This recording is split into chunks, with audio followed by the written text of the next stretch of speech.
My name is Evelyn Crow. I am 82 years old, and for most of my life, I carried a secret that felt heavier than my own body.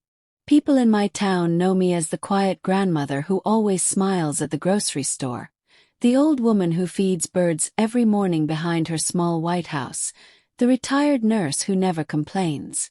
They think my life was simple. They think I was lucky. But there are nights when I sit alone in my living room, listening to the slow ticking of the old wall clock, and I remember the girl I used to be. A girl who learned too early that some wounds never bleed on the outside.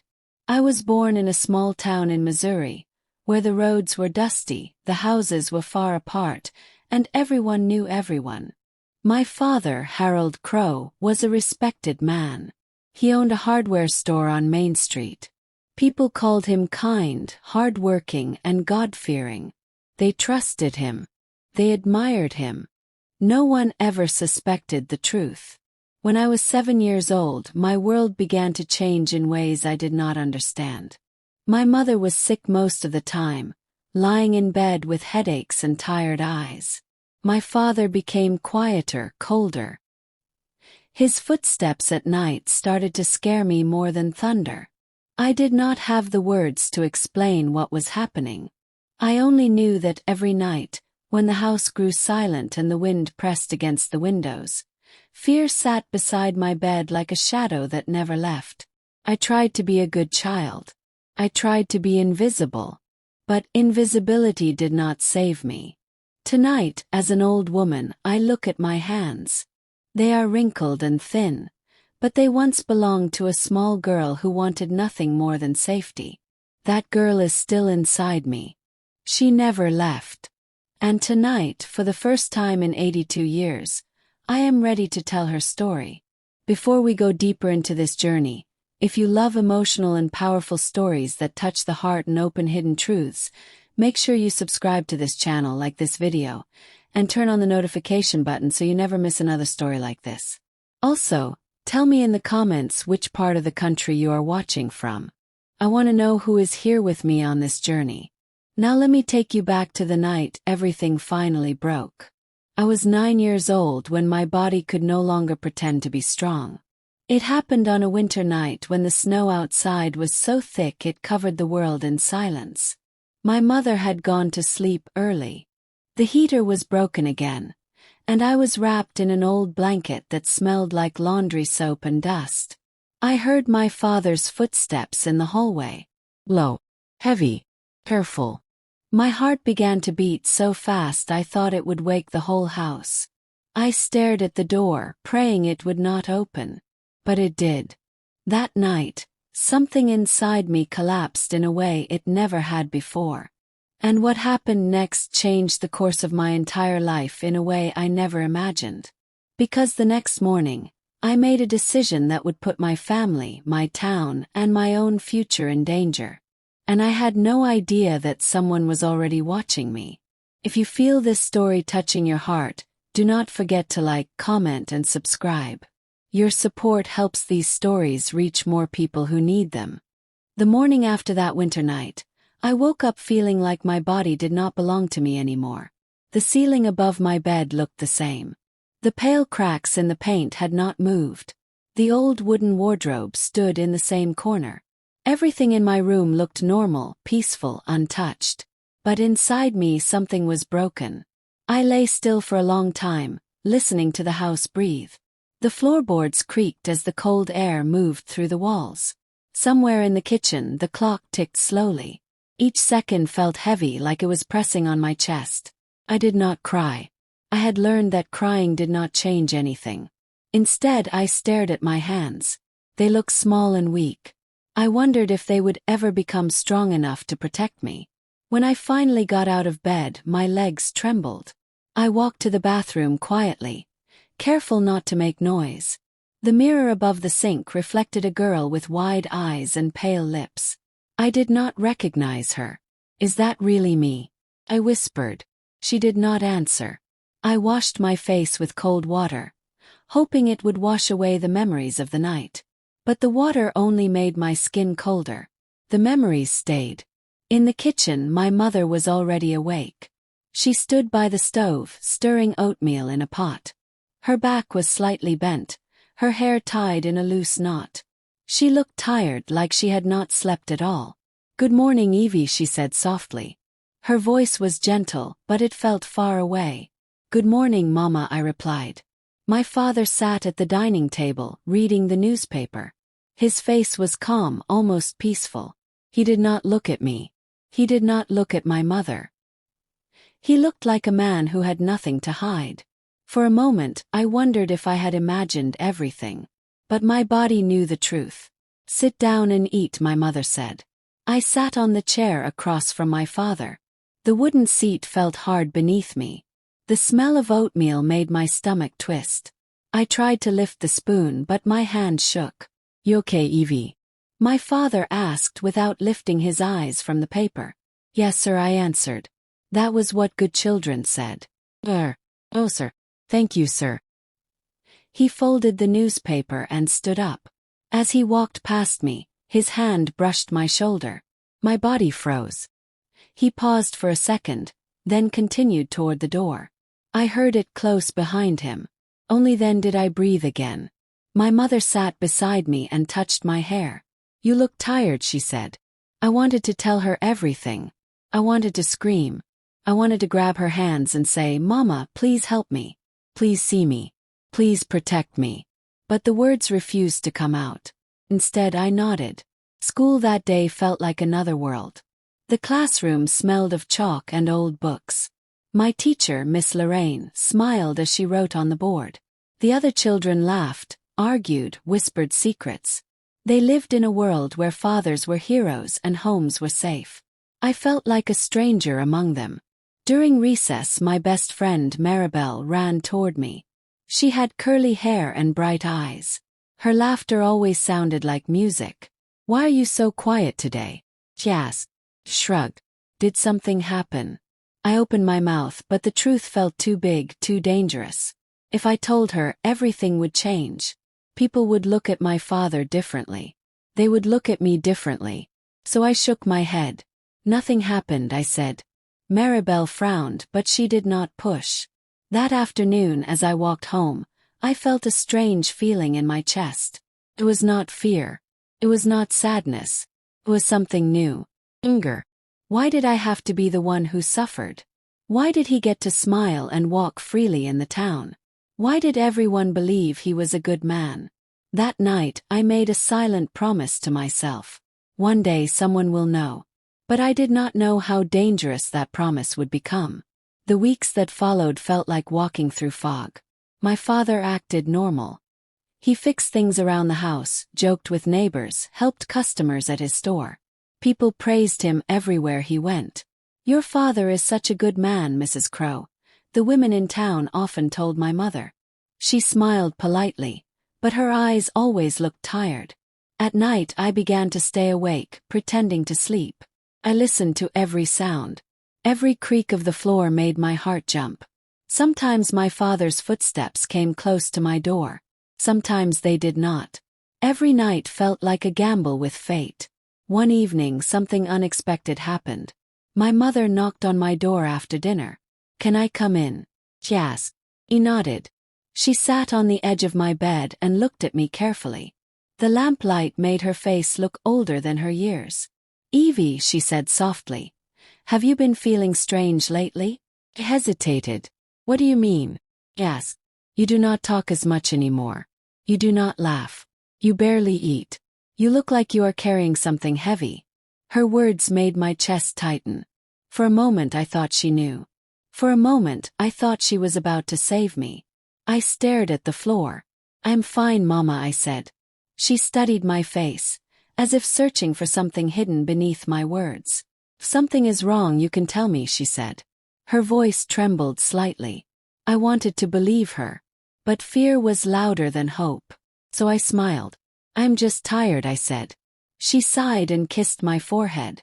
"Sleep well, my little girl." When she left the room, I felt emptier than before. That night, I did not hear my father's footsteps. But I could not sleep. Instead, I stared at the dark ceiling and wondered how long a child could carry a secret before it destroyed her. Days turned into months. I grew older, taller, quieter. People said I was mature for my age. They did not know that maturity was something pain forced on me. One afternoon, something happened that I never expected. I was in my father's hardware store after school, helping him arrange tools on the shelves. The store smelled of metal and wood. The bell above the door rang as customers came and went. A woman walked in. She was tall, elegant, with sharp eyes and a serious face. She looked around the store slowly, as if she was not just shopping but observing. "Good afternoon, Mr. Crow," she said. My father smiled. "Good afternoon, ma'am. How can I help you?" The woman's eyes moved from him to me. And for a brief moment I felt like she could see through me. "You have a lovely daughter," she said. "Thank you," my father replied quickly. Her gaze lingered on me longer than it should have. Something in her expression made my skin prickle. Before she left, she bent down slightly and whispered to me, "Be careful who you trust." Then she walked out. I stood frozen, my heart pounding. Who was she? How did she know to say that? I looked at my father. His smile had disappeared. For the first time in my life, I saw fear in his eyes. That was the moment I realized something terrifying. Someone knew. And if someone knew, then my secret was no longer safe. That night, as I lay in bed, I heard my father's footsteps again. But this time they were different. Faster. Angrier. He stopped in front of my door. My breath stopped with him. The doorknob began to turn slowly. And just before the door opened, I heard my mother's voice calling his name from the hallway. "Harold, we need to talk." He froze. So did I. In that moment, I knew something big was about to happen. Something that would change everything forever. And I had no idea whether it would save me or destroy me.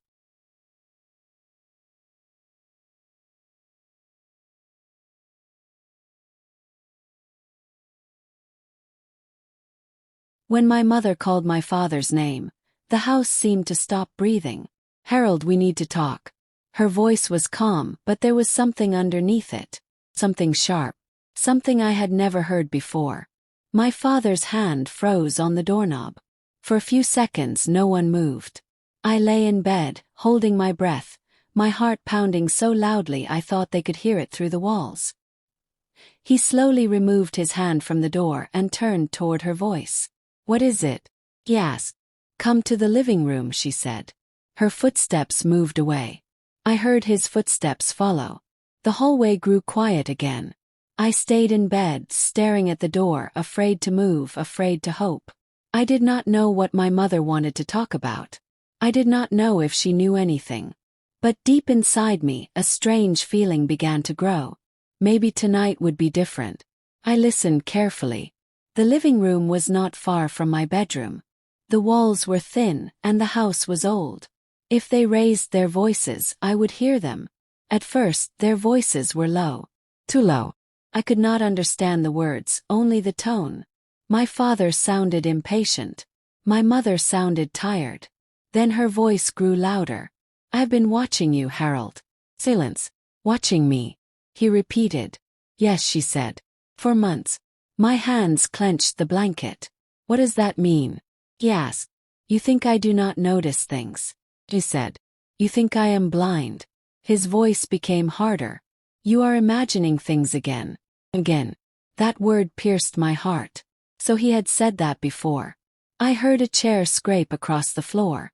"Do not talk to me like that," my mother said. "I am not a child." "What exactly are you accusing me of?" my father asked. There was a long pause. I held my breath. "I see how you look at her," she said quietly. My chest tightened. He laughed. "Look at who?" he asked. "At Evelyn." My name fell into the air like a stone. For a moment there was no sound. Then my father spoke, his voice cold. "You are losing your mind," he said. "She is our daughter." "That is exactly why I am afraid," my mother replied. My whole body trembled. I had never heard my mother speak like this before. She had always been soft, careful, gentle. Now her voice carried something else. Fear. Anger. Pain. I pressed my ear closer to the wall. I have seen the way she avoids you, my mother continued. I've seen how she flinches when you touch her. I have seen how she wakes up crying in the middle of the night. Children have nightmares, Harold, he replied. Not like this, she said. Silence again. Then his voice changed. Lower. Dangerous. You should be careful with your words, he said. I felt a chill run through me. Are you threatening me? My mother asked. No, he said. I am reminding you that you are tired, stressed, and confused. My hands began to shake. So this was his weapon, making her doubt herself. I heard footsteps moving closer, then farther. You think I have not noticed how you disappear at night? My mother asked. Disappear? He said quickly. Yes, she said. You think I sleep too deeply to hear you walking around the house? My father did not answer immediately. That silence felt heavy. Finally he sighed. You are turning nothing into something, he said.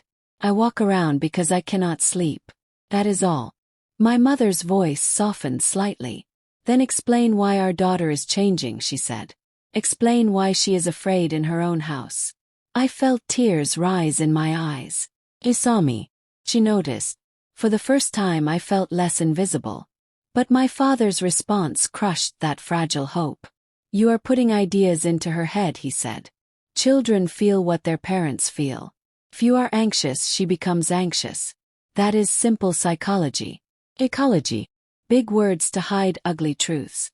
My mother was silent for a long time. I imagined her standing there, her hands shaking, her heart torn between love and fear. Finally she spoke again. I am going to take Evelyn to my sister's house for a while, she said. My heart jumped. Take her away. From him. My father's voice sharpened. That is not necessary, he said. I think it is, she replied. You are overreacting, he said. Maybe, she said. But I would rather overreact than regret. Another silence. This one felt different. Felt like a rope being pulled from both sides. Then my father laughed softly. You always like drama, he said. Fine. Take her for a few days. When you realize how foolish this is, you will bring her back. His words sounded calm. To come. My stomach twisted. I knew that tone. It was the tone he used when he had already decided something. That night, my mother came into my room quietly. Evie, she whispered. I pretended to sleep. She sat on the edge of my bed. Her hand touched my hair. We are going to visit Aunt Clara tomorrow, she said softly. I opened my eyes. Really? Yes. Yes, she said. For how long? Yes. I do not know yet, she replied. Her eyes looked tired, but there was something else in them. Determination. He nodded. She kissed my forehead. Try to sleep, my little girl. After she left, I stared at the ceiling again. Aunt Clara lived 2 towns away. Her house was small but warm. I had always loved visiting her. But this time felt different. This time felt like escape. The next morning, my mother packed a small suitcase for me. My father watched us from the doorway. He smiled as if nothing was wrong. Be good at your aunt's house, Evie, he said. I nodded without looking at him. My mother held my hand as we walked to the car. Her grip was tight, as if she was afraid I might disappear.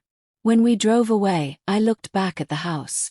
My father stood on the porch, waving. For a moment, I wondered if this was the last time I would see him. I did not know then how wrong I was. At Aunt Clara's house, everything felt lighter. The air smelled like cinnamon and coffee. Aunt Clara hugged me tightly. You have grown so much, Evie, she said. I smiled weakly. For the first time in a long while, I slept without fear. No footsteps, no shadows, no doors opening in the night. But peace did not last long. 3 days later, while my mother was in the kitchen talking to Aunt Clara, the phone rang. Aunt Clara answered it. Her face changed as she listened.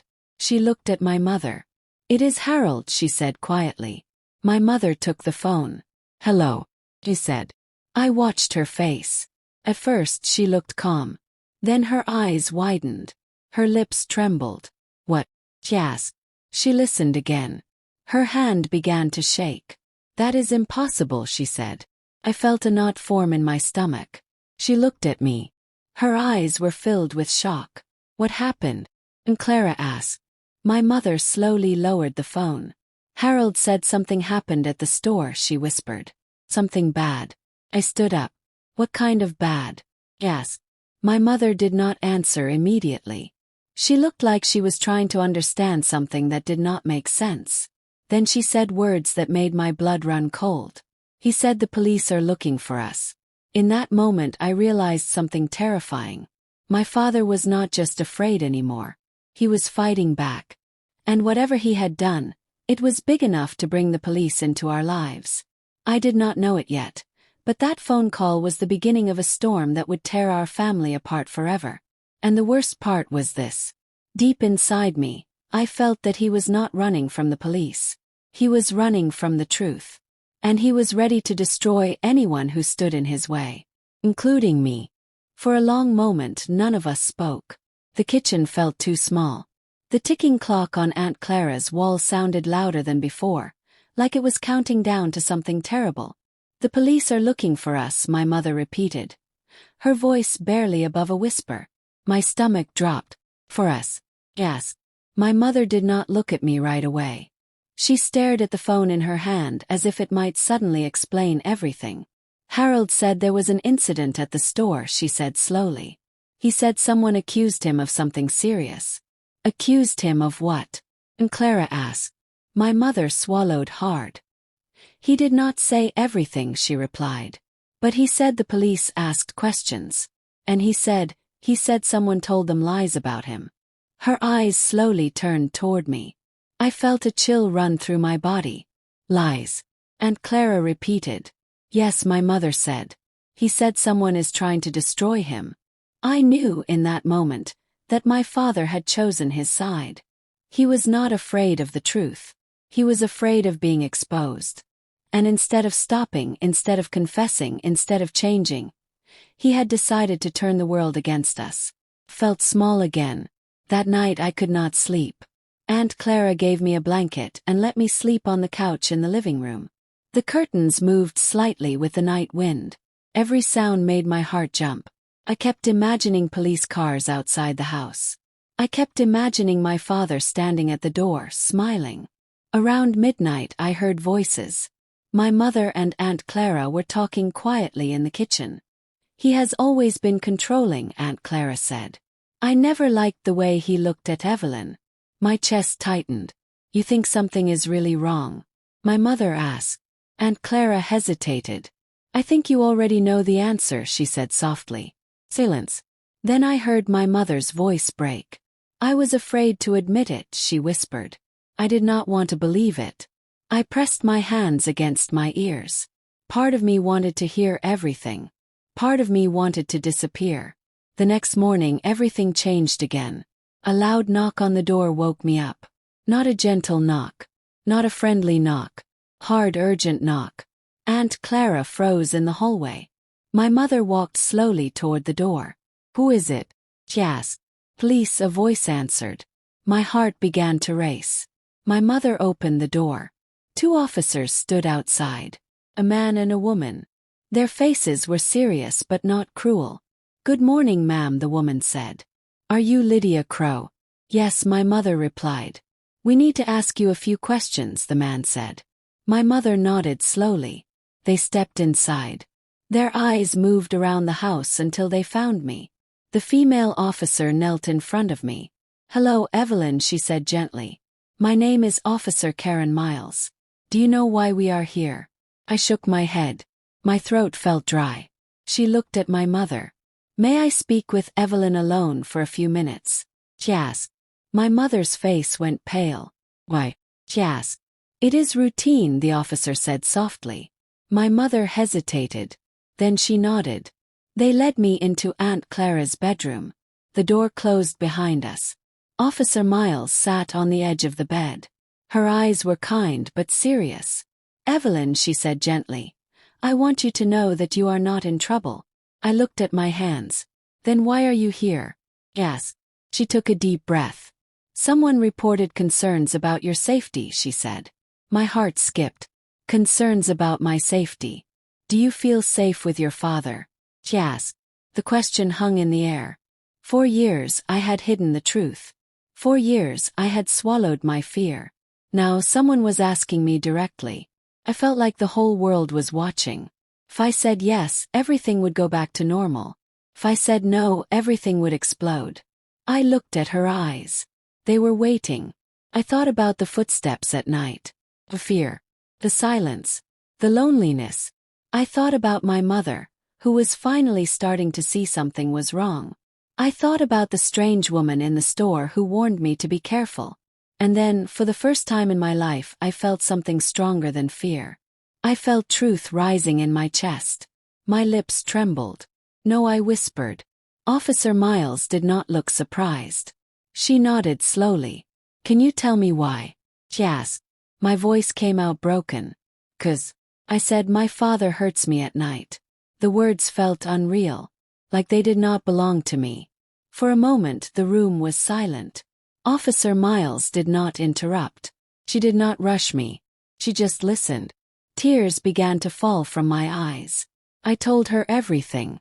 Not in perfect words. Not in clear sentences. But I told her enough. When I finished, my body felt weak.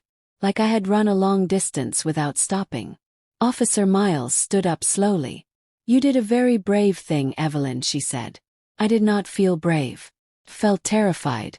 She opened the door. My mother stood outside, her face full of fear and hope. Officer Miles looked at her. Mrs. Crow, she said quietly, we need to have a serious conversation. My mother's eyes filled with tears. She looked at me. Eyes met. For the first time I did not look away. In that moment I knew something important. The secret was no longer just mine. But I did not know how dangerous the truth would become once it left my mouth. Because while we were speaking in that quiet house, my father was already making his next move. And he was not going to let the truth destroy him without a fight. The living room felt colder than the winter air outside. My mother sat on the sofa, her hands clasped tightly together. Aunt Clara stood beside her, her arms crossed, her face tense. Across from them sat the 2 police officers, calm but alert. I sat next to my mother, close enough to feel her heartbeat through her sleeve. Officer Miles spoke gently but firmly. Mrs. Crow, she said, Evelyn has shared some very serious concerns about her safety. My mother closed her eyes for a moment. When she opened them again, they were filled with tears. Is it true? She asked me softly. Her voice was not angry. It was broken. I nodded slowly. The room went silent. Aunt Clara covered her mouth with her hand. My mother stared at me as if she was seeing me for the first time. Evie, she whispered, why did you not tell me? I looked down. I was afraid, I said. Afraid of what? She asked. Afraid of him, I replied. Her body shook. Officer Miles leaned forward. Mrs. Crow, she said, we are going to open an investigation. For now, Evelyn will not return to the same house as Mr. Crow. My mother nodded automatically. Yes, she said quickly. She will stay here. She will stay anywhere. Just not there. At that moment I felt something strange. Relief. But it was mixed with guilt. I wondered if I had just destroyed my family. Later that afternoon, the officers left. But peace did not come with them. The phone began to ring again and again. My father called my mother first. She did not answer.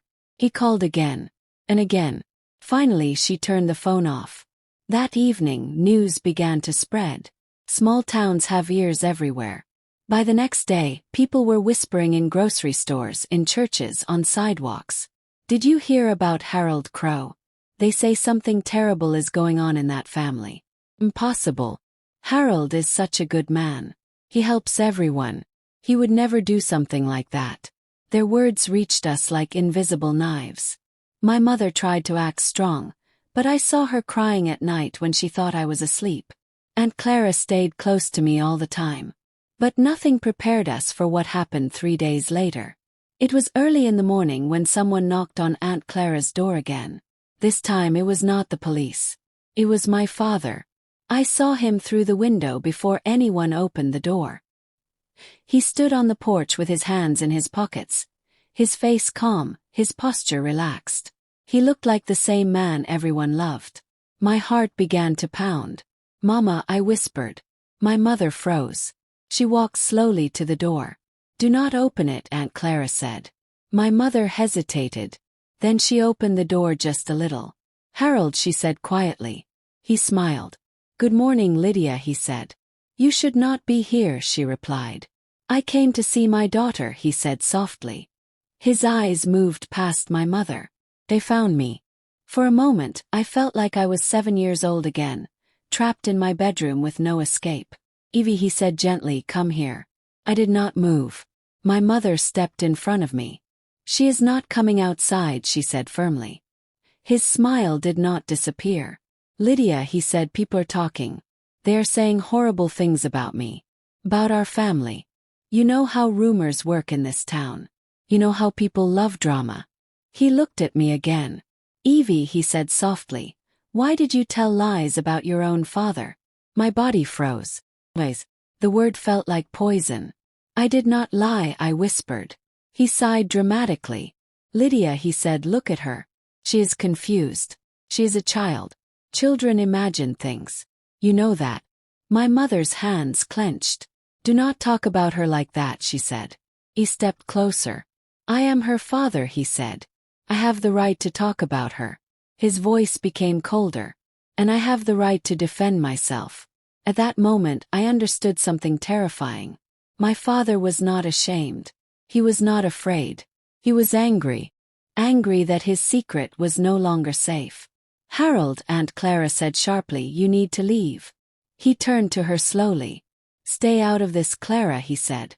My mother stepped forward. "If you do not leave, I will call the police," she said. For the first time, his smile faded. He stared at her for a long moment.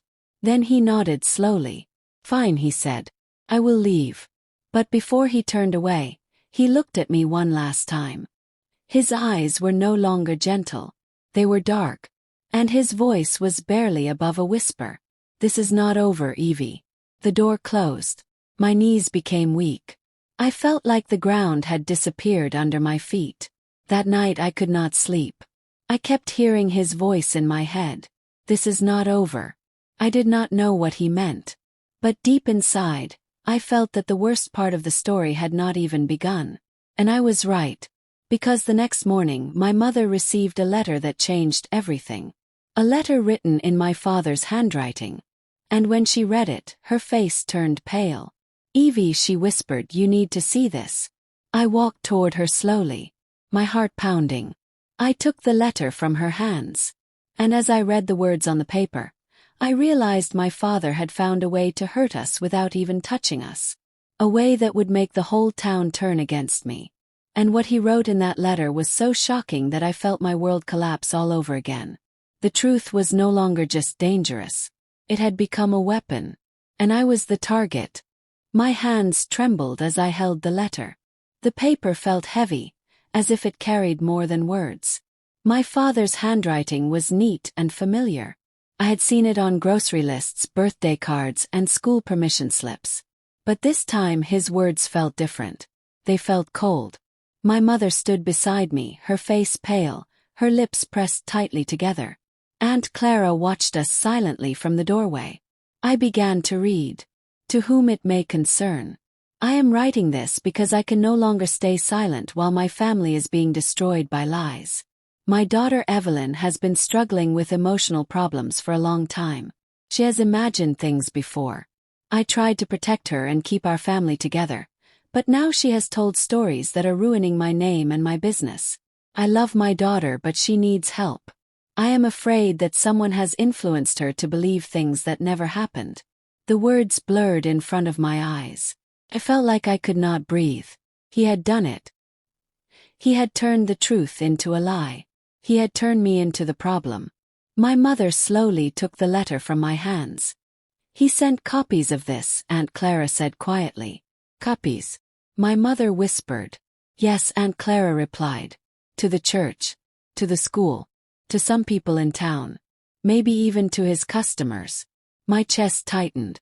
So now everyone would read his version of the story. Everyone would believe him. That afternoon the town changed.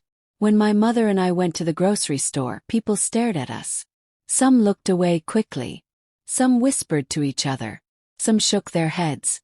I heard a woman say, "Poor Harold. Imagine your own child accusing you of something like that." Another voice replied, "Children can be influenced. Especially quiet ones like her." Their words cut deeper than knives. I felt like I was shrinking with every step. At home, my mother sat quietly at the kitchen table, staring at the letter. I did not know what to say to her. Part of me felt guilty. Another part of me felt angry. Why did he still have so much power? That evening, my mother finally spoke. "Evie," she said softly, "do you still remember everything clearly?" I looked at her. "What do you mean?" I asked. She hesitated. "You are sure of what you told the police?" she said. Her question felt like a slap. I stared at her. "Yes," I said firmly. "I'm sure." She nodded slowly, but I saw doubt flicker in her eyes. Not because she did not love me, but because my father had planted a seed in her mind. A seed of confusion. That night, I cried quietly in my room. For the first time, I felt truly alone. Days passed. The investigation continued. Social workers came to talk to me. They asked questions gently. They listened carefully. But outside our house, the town had already made its decision. My father continued to act like the victim. He told people how much he loved me. He told people how worried he was about my mental state. He told people how his family was being destroyed by lies. And people believed him. One afternoon, something unexpected happened. A woman knocked on Aunt Clara's door. When Aunt Clara opened it, I saw the same woman I had seen in my father's store months earlier. The one who had warned me, "Be careful who you trust." She stood there again, her sharp eyes filled with seriousness. "Hello," she said. "My name is Dr. Naomi Hart." My mother stepped forward. "How can we help you?" she asked. Dr. Hart looked at me. "I think I should be asking you that," she said quietly. We invited her inside. She sat in the living room, her posture straight, her expression calm. "I used to work with your husband," she said to my mother. "Work with him?" My mother asked. "Yes," Dr. Hart replied. "I am a counselor. Some years ago, Harold came to me for private sessions." My mother's eyes widened. "For what?" she asked. Dr. Hart hesitated. "For issues related to control and anger," she said. My heart began to race. "He stopped coming suddenly," she continued. "But during our sessions, he said things that worried me deeply." My mother leaned forward. "What kind of things?" she asked. Dr. Hart looked at me gently. "Things about how children should obey without question," she said. "About how fear makes people easier to control." My body felt cold. "I tried to report my concerns back then," she continued. "But without proof, no one listened." I paused. "When I heard rumors about your family recently, I knew I could not stay silent anymore." Tears filled my mother's eyes. "So you believe her?" she asked. Dr. Hart nodded slowly. "Yes," she said. "I believe Evelyn." For the first time in weeks, I felt something warm inside my chest. Someone believed me. But Dr. Hart's next words destroyed that moment of relief. "Harold is not going to stop easily," she said quietly. My mother looked at her. "What do you mean?" she asked. Dr. Hart's voice lowered. "Men like him do not lose quietly," she said. "When they feel exposed, they become dangerous." My heart began to pound. "Dangerous how?" I asked. Dr. Hart looked at me. "In ways that can change lives forever," she said. That night I could not sleep again. I stared at the ceiling, listening to the silence. I wondered what my father was doing at that very moment. Was he planning something? Was he angry? Was he afraid? Or was he smiling, knowing that half the town was already on his side?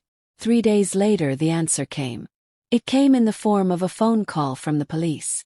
My mother answered the phone. Her face slowly drained of color as she listened. When she hung up, her hands were shaking. "What happened?" I asked. She looked at me with eyes full of fear. "Harold filed a lawsuit," she said. "A lawsuit?" I repeated. "Yes," she whispered. "Against us. For defamation." I felt the room spin. He was not just denying the truth anymore. He was attacking us openly. He wanted to prove that I was lying. He wanted to drag my name through the courts. He wanted to make me look like a broken child who invented stories. And in that moment I understood something terrifying.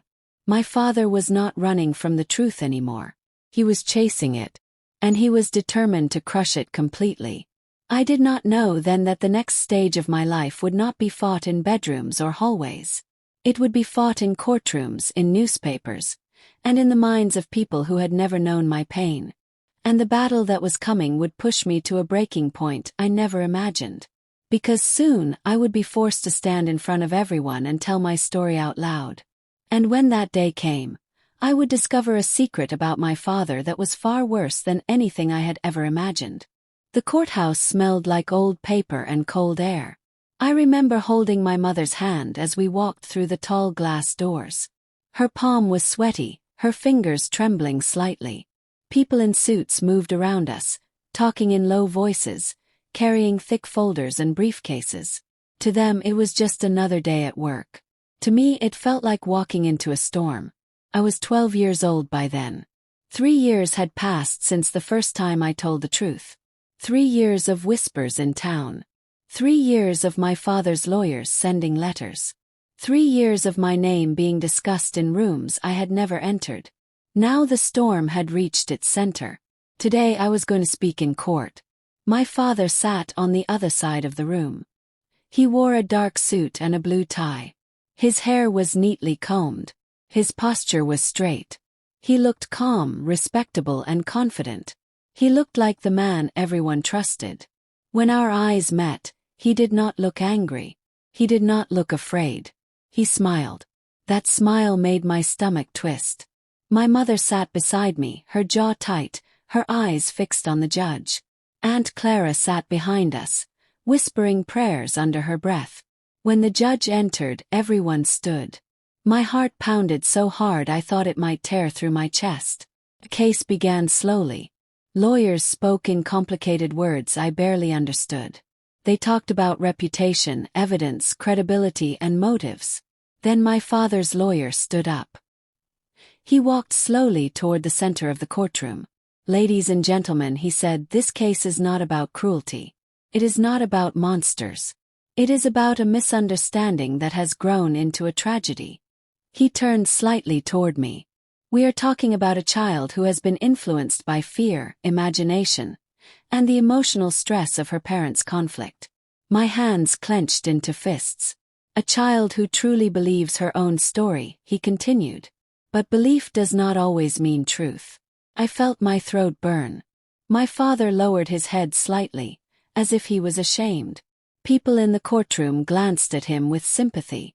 Then it was my turn. The bailiff called my name. Evelyn Crow. My legs felt weak as I stood up. My mother squeezed my hand. "You are brave," she whispered. I did not feel brave. Felt small. I walked slowly toward the witness stand. The chair felt too big for my body. When I sat down, I saw my father clearly. He watched me quietly. Not with anger. Not with love. But with calculation. The judge looked at me kindly. "Evelyn," he said gently, "I know this is difficult. Just tell us what you remember." I swallowed. My voice came out soft. I told them about the nights. I told them about the fear. I told them about the footsteps in the hallway. I told them about how my body felt when the door opened. I did not use big words. I did not describe everything. But I said enough. The courtroom was silent. Even my father's lawyer did not interrupt me. When I finished, my hands were shaking. Then the lawyer stood up again. He walked toward me slowly. "Evelyn," he said softly, "you said your father hurt you at night. Is that correct?" "Yes," I whispered. He nodded thoughtfully. "Do you remember exactly how old you were when this started?" "Yes." I hesitated. "Think 7, I said. "You think?" He repeated gently. "Yes," I said. "So you are not completely sure," he said. I felt trapped. I was a child. Memories do not always come with calendars. But he was not asking to understand. He was asking to break me. He asked more questions. About dates. About times. About details. Each time I hesitated, he smiled slightly. Each time I could not remember something perfectly, he wrote something on his paper. Then he asked a question that made the room freeze. "Evelyn," he said quietly, "did anyone ever tell you that your father was dangerous before you started thinking these things?" I felt my chest tighten. "No," I said. "Are you sure?" "Yes." I hesitated. I remembered Dr. Hart. I remembered Aunt Clara's words. But they came later. Before I said slowly, "No one told me." He nodded. "So the idea came from you," he said. "Not from adults. Not from stories. Not from anyone else. Came from you." His words felt like chains. I wanted to scream. "Did not come from me. Came from him." But my voice was small. When he finished, he turned toward the judge. "Your Honor," he said, "this is a tragic situation. But tragedy does not always equal truth." He sat down. I felt like the air had been sucked out of the room. Then something unexpected happened. Our lawyer stood up. He called another witness, Dr. Naomi Hart. When she walked to the stand, she looked calm and steady. Her voice did not shake. She told the court about my father's counseling sessions. She told them about his obsession with control. She told them about the words he had used. "Fear makes people easier to control." The courtroom shifted. For the first time, I saw people look at my father differently. Then our lawyer presented something else. File. Old records. Reports. Documents that had been hidden for years. "Your Honor," he said, "we have discovered that Mr. Harold Crowe was investigated once before, more than 20 years ago, in another state." The courtroom erupted in whispers. My father's face stiffened. The judge raised his hand for silence. Our lawyer continued. "The investigation was closed due to lack of evidence. But the allegations were similar to what we are hearing today." My heart stopped. Another state. Another investigation. Another child. I looked at my father. His eyes were no longer calm. For the first time I saw something else. Fear. Real fear. The judge turned toward him. "Mr. Crowe," he said slowly, "is this true?" My father's jaw tightened. He stood up slowly. "Your Honor," he said, "this is a misunderstanding from many years ago. Nothing was proven." But his voice was not as steady as before. In that moment I realized something that shook me to my core. I was not the first. And I might not have been the last. As the court session ended for the day, people left the room quietly. My mother hugged me tightly. "You did well," she whispered. But I was not celebrating. I was shaking. Because deep inside me, I felt that we had just opened a door that had been locked for decades. And behind that door was a truth far darker than anything I had ever imagined.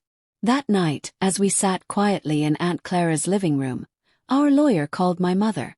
His voice was urgent. "We found something else," he said. "Something that could change everything." My mother held the phone tightly. "What is it?" she asked. There was a pause. Then he said words that made my blood run cold. "We found someone who says she was hurt by Harold Crowe too. And she is ready to speak." At that moment I understood something terrible. My story was no longer just mine. It was part of a much bigger truth. And when that truth finally came out, it would destroy everything my father had built. But it would also force me to face a past that was even more painful than I had ever known. Because soon I would meet the girl who came before me.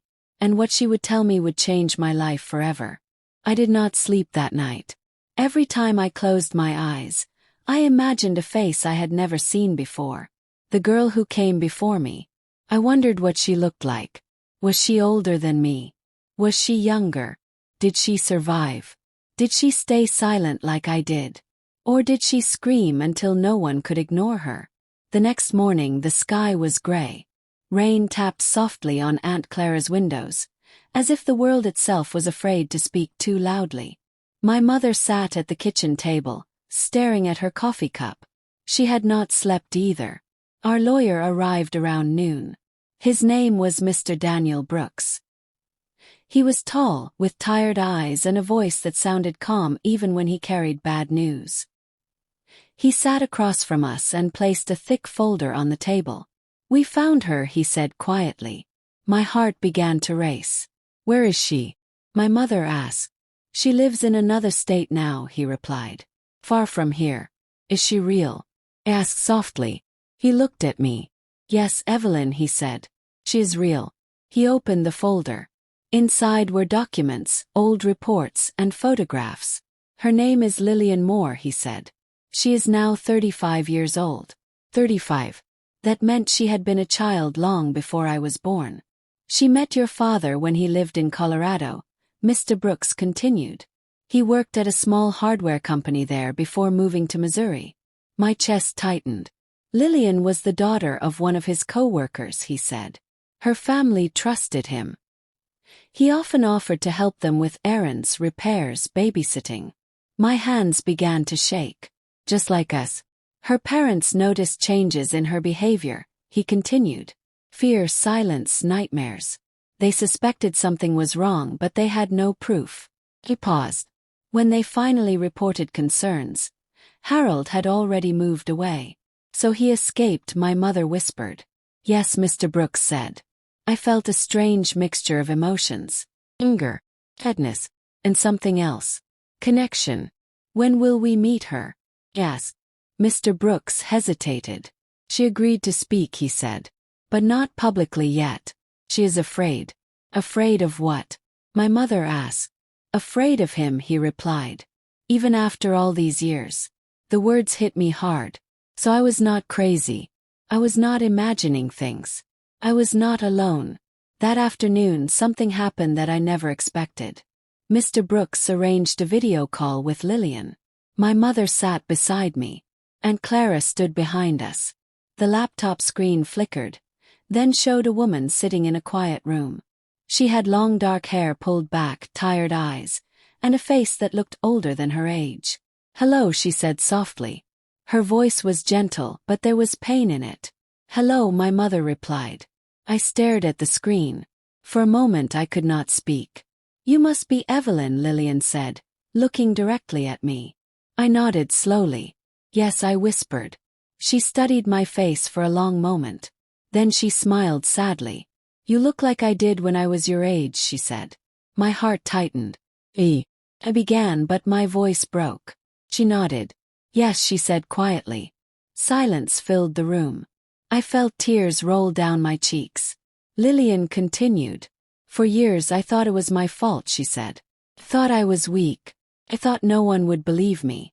Her words felt like my own thoughts spoken out loud. When I heard about your case, she said, I felt something I had not felt in a long time. What? Yes. Hope, she replied. Hope that the truth might finally win. My mother covered her mouth with her hand.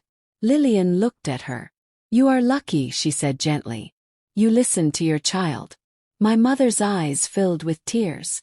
I almost did not, she whispered. Lillian shook her head. But you did, she said. That is what matters. Then her eyes returned to me. Evelyn, she said, I want you to know something. I leaned closer to the screen. He is afraid now, she said. Afraid. I repeated. Yes, she said. Men like him are only strong when everyone is silent. When people start speaking, they lose their power. Her words made my chest feel lighter. But then her expression changed. Be careful, she added. Careful of what? My mother asked.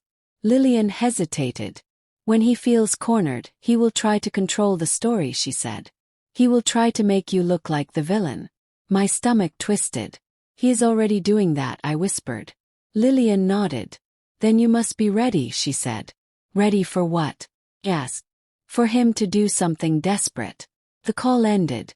For a long time none of us spoke. The rain outside grew heavier. That night I dreamed of Lillian. In my dream, she stood beside me in a dark hallway. Behind us I heard footsteps. Not one pair. Many. When I woke up, my heart was pounding. 2 days later, something happened that proved Lillian was right. It started with a rumor. Someone in town told my mother that my father had been talking to people again. He was telling them that I had been manipulated by adults who wanted money. He was telling them that Lillian was a liar who wanted attention.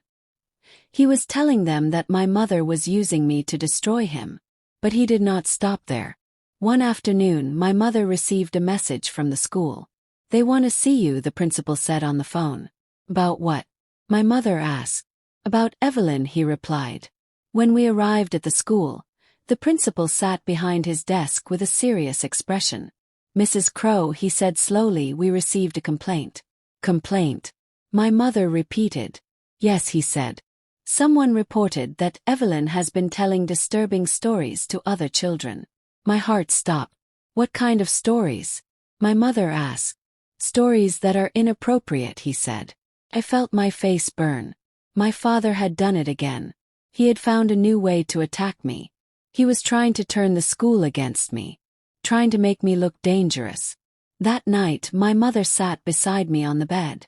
"Evie," she said softly, "are you okay?" I nodded slowly. But inside I felt tired. Tired of fighting. Tired of being questioned. Tired of being brave. Sometimes I wished I could disappear. But then I remembered Lillian's words. Men like him are only strong when everyone is silent. And I realized something important. If I stayed silent again, he would win.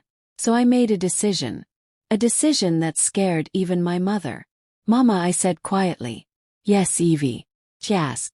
I looked at her. "I want everyone to hear the truth," I said.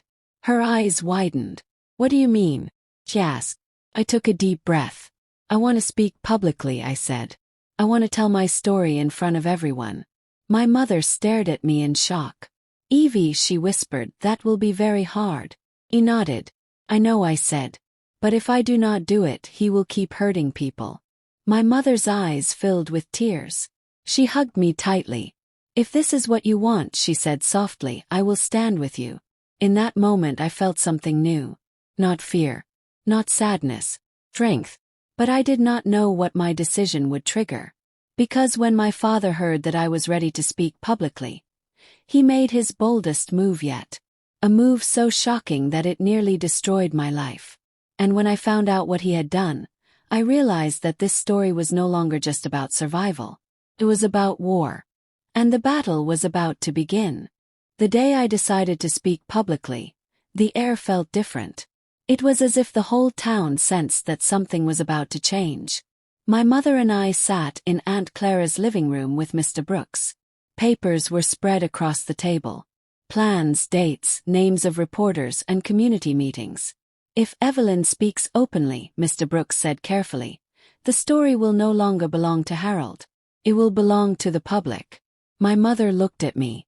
"Are you sure you want this?" she asked softly. I nodded. "Yes," I said. Inside I was shaking. But I did not want fear to control me anymore. We decided that I would speak at a small community forum organized by a local church. It was supposed to be a safe place. Only adults, counselors, and trusted community members would attend. At least that was what we believed. 2 days before the event, something strange happened. I was walking home from school with Aunt Clara when we noticed a car following us. It was a dark blue sedan. It moved slowly behind us. When we stopped, it stopped. When we turned a corner, it turned too. Aunt Clara tightened her grip on my hand. "Do not look back too much," she whispered. My heart began to race. When we reached the house, the car drove away. That night I told my mother. She frowned. "It is probably nothing," she said. But I saw fear in her eyes. The next morning, my phone buzzed with a message from an unknown number. "You should stop talking." My hands froze. I stared at the screen. "Who is this?" Type back. No reply. Another message came minutes later. "Some stories should stay buried." I showed the messages to my mother. Her face turned pale. We called Mr. Brooks immediately. He listened quietly. "This is serious," he said. "Do you think Harold sent it?" my mother asked. He hesitated. "I cannot prove it," he said. "But the timing is not a coincidence." For the first time I felt truly afraid. Not of memories, not of whispers, but of something real and present. The day of the community forum arrived. The hall was small but crowded. People sat on wooden chairs, talking quietly. Some looked curious. Some looked skeptical. Some looked uncomfortable. I sat in the front row with my mother and Aunt Clara. My hands were cold. When the pastor introduced me, my heart felt like it would jump out of my chest. I walked slowly to the podium. The microphone looked huge in front of me. For a moment I could not speak. I saw faces in the crowd. Neighbors, teachers, people who had known my father for years. People who had smiled at him. Then I saw something that made my blood run cold. My father was sitting in the back row. He was not supposed to be there. Eyes met. He smiled. Not the warm smile everyone knew, but a thin, quiet smile that felt like a warning. I wanted to run. But I remembered Lillian. I remembered the nights. I remembered the fear. So I began to speak. My voice was shaky at first. Then it grew stronger. I told them about the house, the hallway, the footsteps, the fear. I did not say everything, but I said enough. The room was silent. Some people cried. Some people looked shocked. Some people looked confused. When I finished, my hands were shaking. Pastor thanked me. People began to whisper. Then something unexpected happened. My father stood up. Gasps filled the hall. He walked slowly toward the front. Every step felt heavy. The pastor hesitated. "Mr. Crow," he said, "this is not your turn to speak." But my father raised his hand politely. "I am not here to attack anyone," he said calmly. His voice was smooth, gentle, familiar. "I am here because I love my daughter." My stomach twisted. He turned toward the audience. "I know what you heard tonight is disturbing," he said. "And I understand why people might feel angry." He paused. "But I ask you to look at me." He spread his hands slightly. "Do I look like a monster?" he asked softly. Some people shook their heads.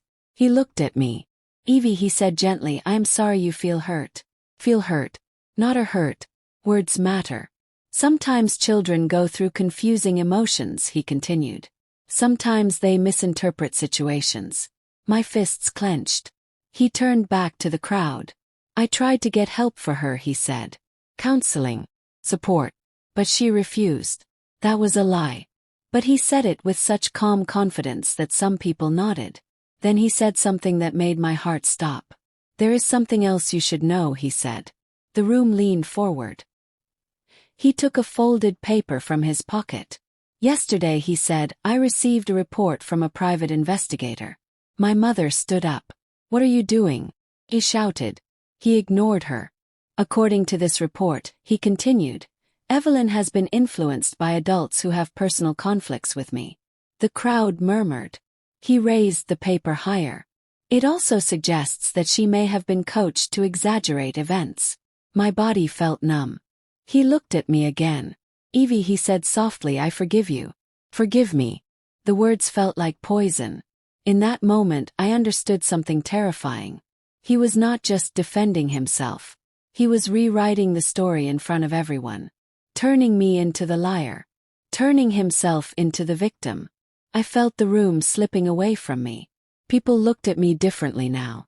Not with pure sympathy, but with doubt. Then Mr. Brooks stood up. "That is enough," he said firmly. He walked toward the front. "Mr. Crow," he said, "you are manipulating this audience." My father smiled slightly. "I am simply sharing my truth," he said. The pastor tried to calm the crowd. But the damage was already done. That night, the town exploded with gossip. Social media posts appeared. Some supported me. Some attacked me. Some defended my father. I read comments that made my stomach hurt. "Poor man. Imagine your own child doing this to you. Children can be influenced easily. This is all about money." I wanted to disappear. But the worst part had not come yet. The next morning, police cars stopped in front of Aunt Clara's house. My mother opened the door. 2 officers stood outside. "Mrs. Crow," one of them said, "we need to speak with Evelyn." My heart dropped. "Why?" my mother asked. The officer hesitated. "Your daughter has been accused of something serious," he said. "Accused of what?" I whispered. He looked at me. "Of making a false report." The world around me seemed to collapse. My father had done it. He had turned the tables completely. Now I was not just a victim in people's eyes. I was a suspect. As the officer stepped inside, I realized that my father's trap had finally closed, and I was standing right in the middle of it. I did not know then that the next few days would push me closer to breaking than I had ever been in my life. Because soon I would be forced to face a choice that no child should ever have to make. A choice between silence and destruction. And whatever I chose, someone was going to lose everything. The police station felt colder than the courthouse. The walls were gray. The lights were too bright. The chairs were hard. Everything felt designed to make people feel small. I sat beside my mother in a narrow room with a metal table between us. 2 officers sat across from us, their faces serious but not cruel. "Evelyn," Officer Miles said gently, "we need to ask you a few questions again." I nodded slowly. My hands were clasped together so tightly that my fingers hurt. Outside the room, I could hear distant footsteps and quiet voices. Somewhere a phone rang. Somewhere a door slammed. It felt like the world was moving forward while I was stuck in one moment of fear. "You understand why we are here," Officer Miles said. "Yes," I whispered. "Your father has accused you of making false statements," she continued. "He claims you were influenced by adults and encouraged to lie." My mother's body stiffened beside me. "That is not true," she said firmly. Officer Miles raised her hand slightly. "Mrs. Crow," she said softly, "I understand this is painful. But we must follow procedure." She turned back to me. "Evelyn," she said, "I want you to look at me." I lifted my eyes. Her gaze was calm. "You are not in trouble right now," she said. "We are trying to understand the full truth." The full truth. I thought about all the nights I had stayed silent. All the times I had been afraid to speak. All the moments when I had wished someone would just see me. Now everyone was watching. And the truth felt heavier than ever.